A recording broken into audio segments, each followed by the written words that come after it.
ખબર નહીં ગુજરાતના સાહિત્ય જગતને, ગુજરાતના કલા જગતને શું કોનું ગ્રહણ લાગ્યું છે, કોની વક્ર દ્રષ્ટિ એના ઉપર પડી છે. દેવાયતભાઈ ખવડ અને બ્રિજરાજદાનભાઈ વચ્ચેનો વિવાદ તો ચાલી જ રહ્યો છે. ત્યાં વળી સાગરભાઈ પટેલ અને કાજલબેન મહેરિયા વચ્ચેનો વિવાદ આવ્યો.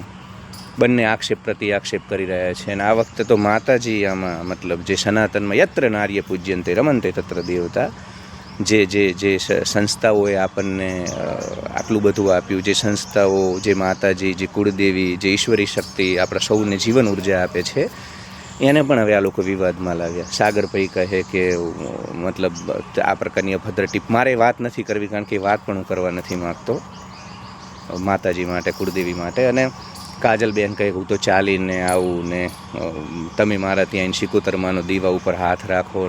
તો સનાતન ધર્મને આનાથી નુકસાન છે. આપણે સનાતન ધર્મ બહુ ઊંચો છે, દેવી ઈશ્વરી પૂજા બહુ ઊંચી છે.